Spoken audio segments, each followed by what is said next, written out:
Penderita HIV/AIDS di Cianjur, Jawa Barat meningkat dalam kurun waktu 3 bulan. Hal ini terjadi lantaran minimnya perhatian pemerintah setempat dalam mencegah penularan virus tersebut. Data yang dimiliki Komisi Penanggulangan AIDS Cianjur menyatakan terdapat 42 orang dalam kurun waktu 3 bulan dari Januari hingga Maret terjangkit virus AIDS. Diperkirakan pada akhir bulan Mei nantinya jumlahnya akan terus bertambah.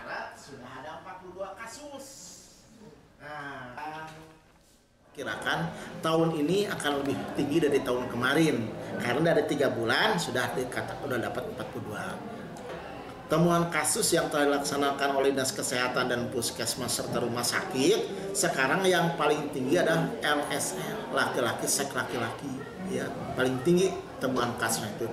Baru usianya usia produktif, kebanyakan di bawah 25 tahun.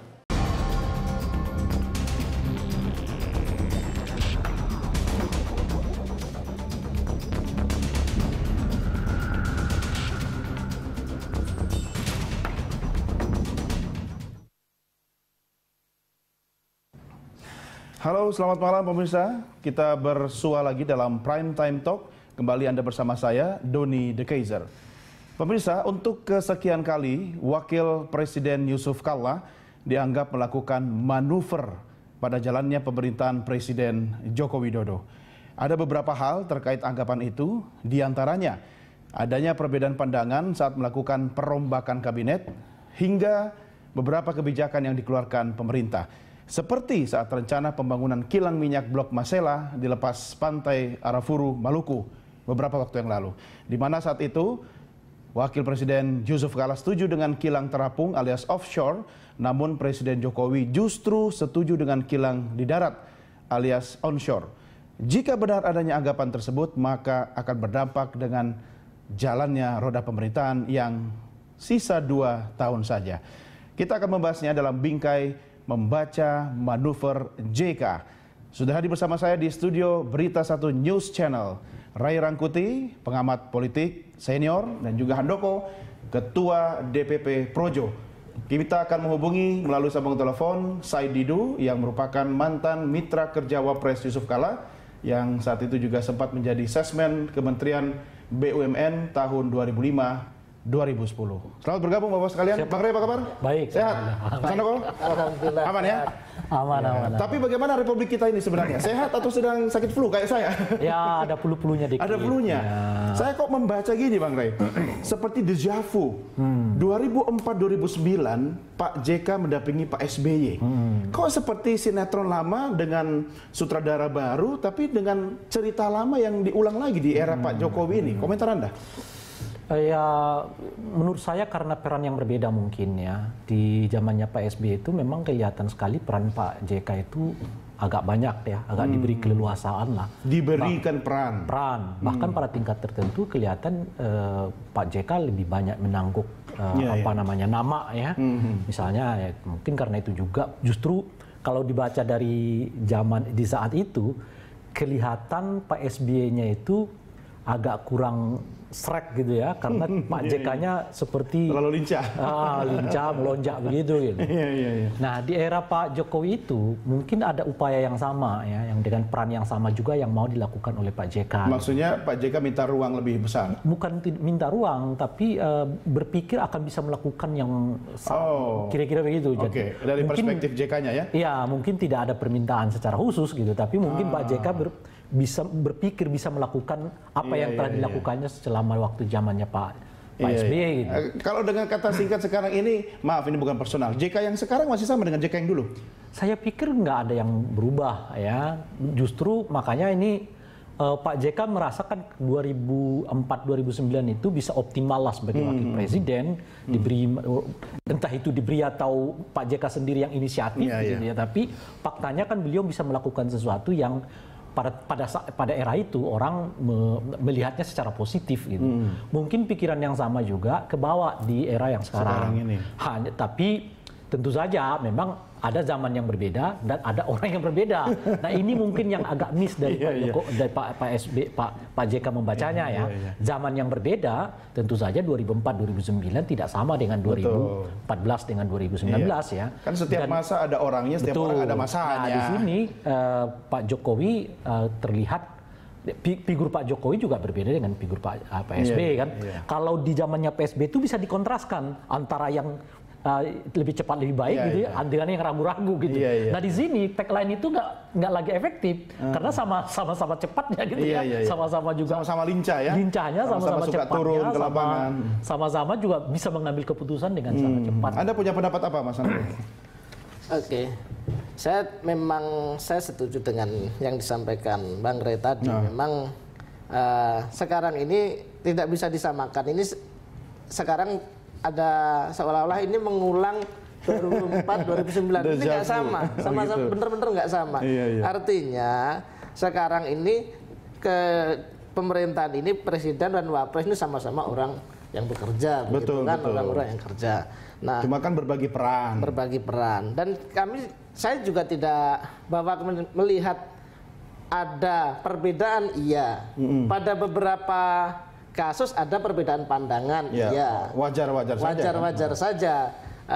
Itu tetapi tidak mengartikan bahwa ini sebuah manuvernya Pak JK yang kemudian akan berupaya macam-macam lah terhadap. Anda percaya itu? Presiden saya percaya begini. Seperti yang disampaikan oleh pihak istana kemarin, Pak Presiden juga sudah bilang bahwa sudah kita sekarang ini sudah lagi jangan kebelah-belah. Yang saya lihat sekarang adalah semua pihak ini dibentur-benturkan, kanan kiri dibenturin, semua dibenturin, sehingga apa yang saya rasakan adalah bangsa ini sedang mengalami memang masalah. Bangsa ini bukan nggak ada masalah, tapi ada masalah. Tetapi sudahlah, ayo kita bersatu, gitu. Nah, jadi sebenarnya masalahnya bukan dari istana. Saya tidak mau mengatakan itu masalah dari istana, tapi ini ada masalah dan tidak ada untungnya sama sekali ketika. Masa Anda nggak baca kemarin waktu pilkada DKI Jakarta? Oke, bahwa misalkan Pak JK mempunyai pilihan politik tersendiri. Ya, yang berbeda dengan kan? Presidennya. Boleh kan, itu boleh saja, tetapi jangan lantas dibaca ini kemudian ada semacam keretakan antara presiden dengan wapres. Coba kita tanya ke Pak Said Didu ya. Mungkin beliau punya pendapat berbeda. Pak Said Didu sudah bergabung bersama kami oleh telepon. Selamat malam Pak Said. Selamat malam. Apa kabar Pak? Sehat? Sehat, ini baru mendarat dari Palembang mau ke iya. Pak Said, kabarnya hubungan harmonis Jokowi JK sudah retak nih. Benar nggak?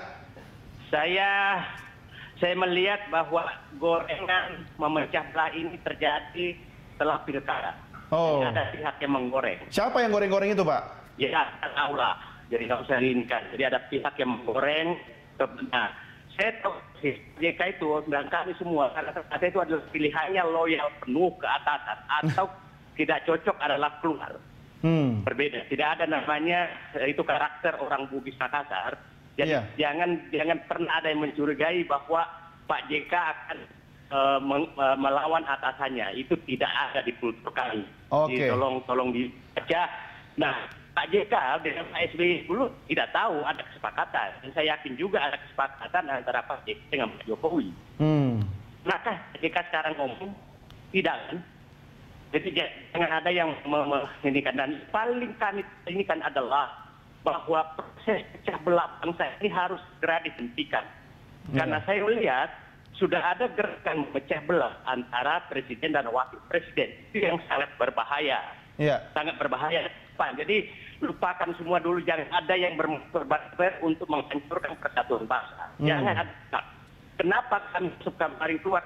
Kami melihat bahwa orang-orang sekitar kekuasaan sudah banyak menggoreng terus. Seakan-akan dalam harapan itu menurut saya sudah sangat-sangat. Ini yang suka goreng-goreng apakah elit partai politik yang pengen sekali misalnya ada keretakan sehingga ada kocok ulang, ada reshuffle? Bukan sama sekali.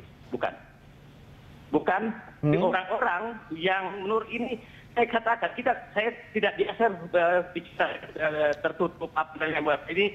Saya tahu bahwa ini adalah dampak dari pilkada DKI yang seakan-akan JK berbeda pendapat dengan Pak Jokowi tentang calon. Nah, bukan seakan-akan, memang ada perbedaan pendapat kan? Pendapat dan itu normal. Iya, itu sah-sah saja. Langsung tidak ada aturan bahwa calon bupati atau calon gubernur yang didukung presiden harus didukung juga oleh wakil presiden. Iya. Tapi kan masalahnya Pak Said, Pilkada DKI Jakarta ini kan aroma pilpres sehingga bisa dijadikan ajang untuk geladi resiknya pilpres nanti. Nah, itu bacaan politik jangan pecah belah. Duit tunggal pemerintahan ini kepentingan politik daerah.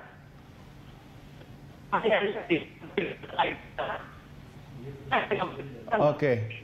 Maka pecah bangsa ini. Iya. Etika baku. Iya. Baik, Pak. Ya, Pak Said, di studio saya juga bersama Bang Ray Rangkuti. Yang diskusi dengan saya juga ada Mas Handoko dari DPP Projo. Saya ke Bang Ray dulu. Bang Ray, yang namanya presiden dan wakil presiden di Indonesia ini kan sebenarnya beda dengan di negara-negara lain. Tapi kita harus melihat juga deal-deal politik di awal sebelum maju bareng gitu kan. Saya tidak tahu apakah memang ada kesepakatan antara Pak Jokowi dengan Pak JK bahwa nanti kalau jadi saya ngurus ini, kau ngurus itu. Karena kan masing-masing punya kekuatan politik. Anda melihatnya seperti apa? Kalau sepanjang saya tahu tidak ada, tapi mungkin di internal mereka diatur ya kita nggak tahu gitu. Tapi apapun aturan itu kan tidak mengikat secara hukum, hanya mengikat secara politik. Karena Wapres ini kan tugasnya juga tergantung presiden kan? Justru sebetulnya kalau secara umumnya adalah hanya menunggu apa yang akan dilakukan. Presiden minta apa? Oke. Karena sifatnya kan sebetulnya bukan dalam konteks mengganti posisi presiden, tapi adalah membantu, menjaga kepakuman kepresidenan. Jadi jika terjadi sesuatu yang tidak diinginkan pada presiden, wakil presiden dapat melaksanakan. Mungkin agak berbeda dengan kepala daerah. Sebab kalau kepala daerah itu diatur undang-undang mana fungsi dari kepala daerahnya, mana fungsi dari wakil kepala daerahnya dan sebagainya gitu. Nah itu yang bisa menjelaskan mengapa kadang-kadang di satu rezim wakil presidennya begitu menonjol, presidennya kelihatan tidak, seperti terjadi 2004-2009 itu, tapi secara umumnya dan lazimnya di kita presidennya yang paling sangat menonjol dan wakil presiden memang lebih bersifat seremonial kan. Jadi tugas-tugas yang memang diinstruksikan oleh presiden. Jadi kalau dilihat dari itu kesemuanya, memang tidak ada satu aturan yang baku yang menetapkan bahwa ini wilayah presiden, ini wilayah. Ujung-ujungnya sebenarnya tergantung presiden kan?